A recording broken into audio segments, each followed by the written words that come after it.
इसीलिए रसूलुल्लाह सल्लल्लाहु अलैहि वसल्लम ने क्या खूबसूरत बात इरशाद फरमा दी कि हर शख्स क़यामत के दिन उन्हीं लोगों के साथ होगा जिनके साथ दुनिया में वो बैठता था और जिनके साथ दुनिया में वो मोहब्बत करता था। ये दरअसल एक सहाबी रज़ी अल्लाह ताला अन्हु के सवाल का जवाब था कि या रसूल अल्लाह सल्लल्लाहु अलैहि वसल्लम क़यामत कब आएगी?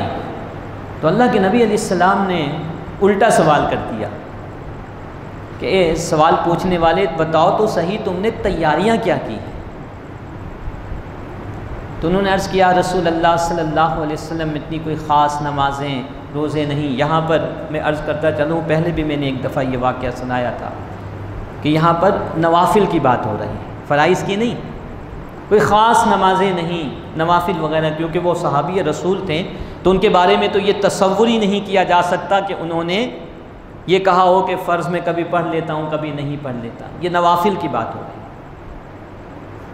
तो अल्लाह के नबी अलैहिस्सलाम ने फरमाया कि लेकिन उन्होंने कहा कि लेकिन मैं आपसे और अल्लाह से मोहब्बत करता हूँ, इबादतों में तो इतना ज़्यादा स्ट्रॉन्ग नहीं हूँ, लेकिन मैं आपसे और अल्लाह से मोहब्बत करता हूँ। तो अल्लाह के नबी अलैहिस्सलाम ने वहाँ पर उसूल के तौर पर यह बात इरशाद फरमा दी, फरमाया कि अल-मर्उ मअ मन अहब्बा, हर शख्स उसी के साथ होगा जिससे वो मोहब्बत करता है।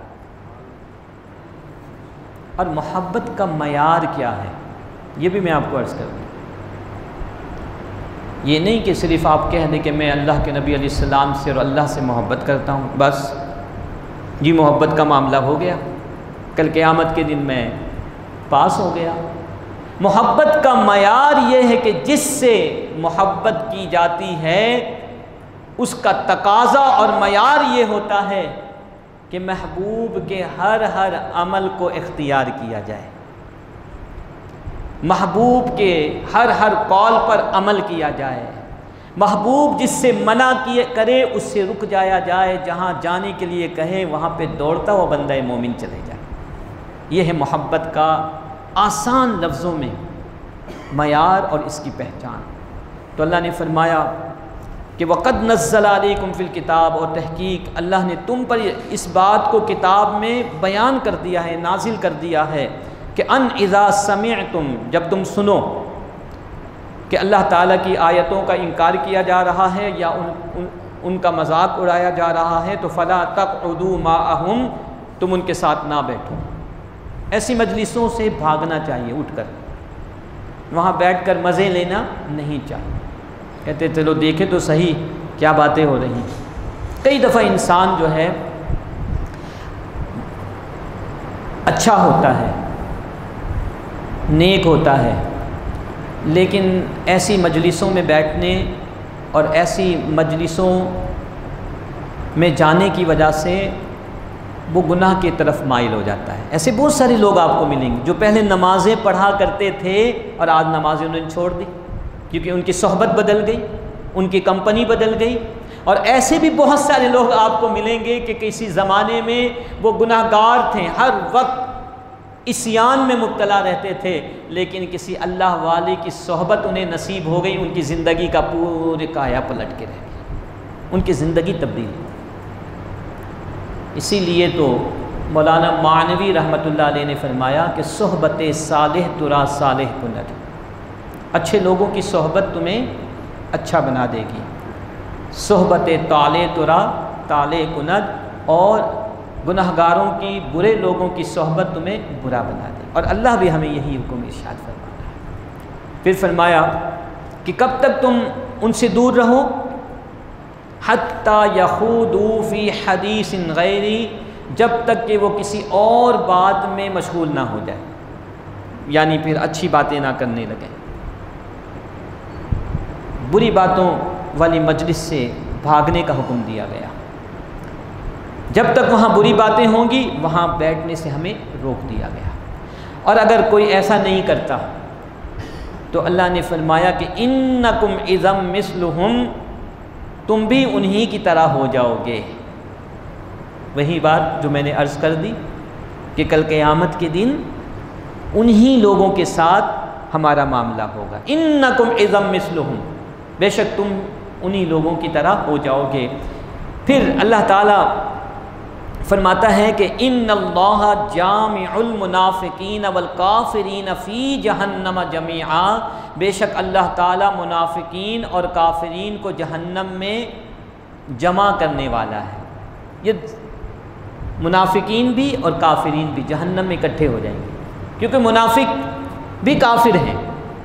वो तो ज़ुबान से सिर्फ इस्लाम का इकरार करते हैं, लेकिन हकीकत में वो काफिरों के साथ होते हैं। तो यहाँ पर तो वो दोनों तरफ हैं। जब मुसलमानों से मिलते थे तो मुसलमानों के साथ हो जाते हैं, और जब काफिरीन से मिलते तो काफिरों के साथ हो जाते। लेकिन वहाँ पर बिल आखिर इनका अंजाम कार, जो मैंने पहले भी अर्ज़ किया, यही होगा कि ये जहन्नम में काफिरीन के साथ जमा हो जाएंगे। दुनिया का कोई भी अमल इन्हें जहन्नम में जाने से नहीं बचा सकेगा, ये जहन्नम में चले जाएंगे। इसके बाद जो आयत नंबर 141 है, इसमें अल्लाह रब्बुल इज़्ज़त मुनाफिकीन के माइंड सेट को बयान कर रहा है, उनकी सोच, उनके ख़याल को बयान कर रहा है, उनके तर्ज़ अमल को, बिहेवियर को। पहले भी कई दफ़ा आप सुन चुके हैं कि जब मुसलमानों के साथ कोई अच्छा मामला होता तो मुनाफिकीन मुसलमानों की सफ़ में आ जाते और आकर दावे करते कि हम तो आपके साथ थे, हमारी वजह से अफरादी क़ुव्वत में इजाफ़ा हुआ, हमारी वजह से आपके दुश्मनों के दिलो दिमाग में रोब पैदा हुआ और आपको फ़तह मिल गई, हमें भी माले गनीमत में से हिस्सा दीजिए। और जब काफिरों को मुसलमानों के मुकाबले में किसी मरहले में फ़ायदा हो जाता, फ़तह मिल जाती, जैसा कि ग़ज़वा उहुद में हुआ कि एक मरहले में मुसलमानों का नुकसान हो गया और काफिर जो हैं मुसलमानों के मुकाबले में फ़ायदे में चले गए, तो फिर काफिरों के पास जाते हैं और कहते कि देखो हमने मुसलमानों के साथ धोखा किया, अगर हम धोखा नहीं करते तो तुम्हारा नुकसान हो जाता, हालांकि हम तुम्हारे साथ धोखा करने की भरपूर ताकत रखते थे। और फिर मुसलमानों को हमने तुम्हारी तरफ आने से रोका। आपके इल्म है कि ग़ज़वा उहद में क्या हुआ था कि ऐन जंग होने वाली थी, उससे थोड़ी देर पहले अब्दुल्ला इब्ने उबई रईसुल मुनाफिकीन अपने सैकड़ों साथियों को लेकर मुसलमानों से अलग हो गया और रसूलुल्लाह सल्लल्लाहु अलैहि वसल्लम को कहने लगा कि हम नहीं आपके साथ लड़ने वाले। ऐन जंग के वक्त उसने धोखा किया। तो अल्लाह ताला उनके माइंड सेट को, उनकी सोच को, उनके बिहेवियर को आयत नंबर 141 में बयान फरमा रहा है। फरमाया कि अल्लज़ीन यतरब्बसून बिकुम, वो लोग इंतज़ार करते रहते हैं। कौन? मुनाफिकीन। मुनाफिकीन इंतज़ार करते रहते हैं, काफिरीन इंतज़ार कर, गर्दिश ज़माना का इंतज़ार करते हैं। गर्दिश ज़माना का मतलब क्या है कि ज़माने के मामलात तो उलट पलट होते रहते हैं, कभी आप ऊपर आ जाते हैं, कभी कोई ऊपर आ जाता है, आप नीचे होते हैं। मतलब क्या है कि नशेब व फराज इंसान की ज़िंदगी में आते रहते हैं। ग़ज़वा बदर में मुसलमानों को वाज़ेह फ़तह मिल गई, बावजूद इसके कि वो कुफ़ार और मुशरिकीन के मुकाबले में 3 गुना कम थे। लेकिन ग़ज़वा उहद के मौके पर इब्तदाई मरहले में मुसलमानों को फ़तह मिली, लेकिन बाद में मुसलमानों का नुकसान हो गया। ये है वो नशेब व फराज और गर्दिश ज़माना जिसके बारे में कुरान मजीद में अल्लाह ताला ने सूरह आल इमरान में फरमाया कि वतिलकल अय्यामु नुदाविलुहा बैनन्नास, यही गर्दिश ज़माना है कि जिसे हम लोगों के दरमियान फेरते रहते हैं।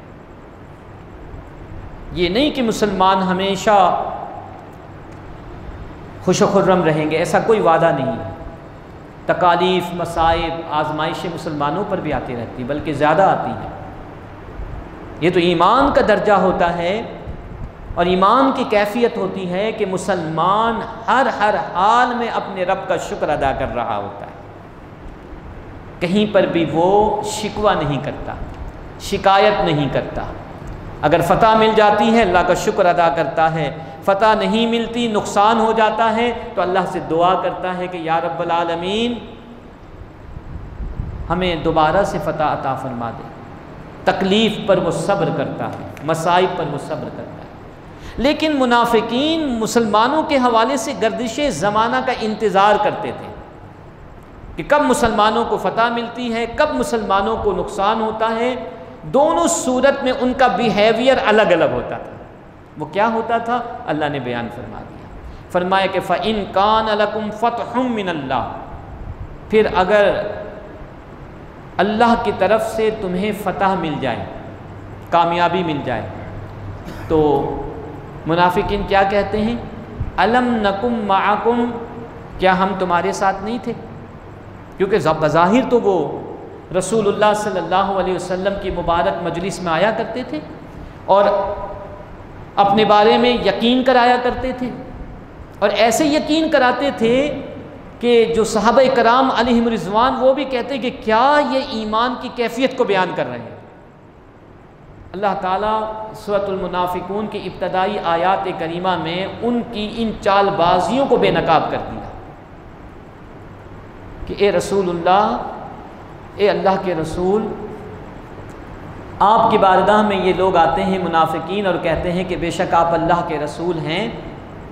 अल्लाह खूब जानता है कि आप अल्लाह के रसूल हैं, लेकिन ये मुनाफिकीन झूठे हैं, क्योंकि ये ज़ुबान से सिर्फ आपकी रिसालत का ऐलान कर रहे हैं, हकीकत में ऐसा नहीं है, दिल से कुफ्र रखते हैं। तो फरमाया कि वो कहते हैं कि क्या हम तुम्हारे साथ नहीं थे? व इन कान लिल काफिरीन नसीबुन, और जब काफिरों को कोई हिस्सा मिल जाए, काफिरों के लिए अल्लाह ताला ने फ़तह का लफ्ज़ इस्तेमाल नहीं फरमाया, मुसलमानों के लिए फ़तह। काफिरों को कभी भी फ़तह नहीं मिलती, ये याद रखिएगा। काफिरों को वक्ती तौर पर कुछ हिस्सा मिल जाता है, फ़तह मुसलमानों को मिलती है, और बिल आखिर अल्लाह ताला मुसलमानों ही को गालिब फरमाएगा, वो दिन भी आएगा। फरमाया कि और जब काफिरों के लिए कुछ हिस्सा हो जाता, यानी उन्हें कुछ वक्ती तौर पर फ़ायदा हो जाता, जैसे ग़ज़वा उहद में हुआ, तो वो कहते हैं कि अलम नस्तहविज़ अलैकुम, क्या हम तुम पर गालिब नहीं थे? मतलब क्या कि हमारे पास इतनी ताकत थी कि हम तुम्हारे अगेंस्ट होकर मुसलमानों के साथ मिलकर खुल्लम खुल्ला तुम्हारे ख़िलाफ़ लड़ते, लेकिन हमने मुसलमानों का साथ नहीं दिया और ताकत रखने के बावजूद तुम्हें नुकसान नहीं पहुँचाया। व नमनाकुम मिनल मोमिनीन, और मुसलमानों को, मोमिनीन को हमने तुमसे रोके रखा। तो क़यामत के दिन क्या होगा? अल्लाह फरमाता है कि ये दुनिया में धोखे हैं, दुनिया में ये धोखे हैं तो ये मुनाफिकीन लोगों को देते हैं, लेकिन क़यामत के दिन अल्लाह ताला फ़ैसला फरमा देगा।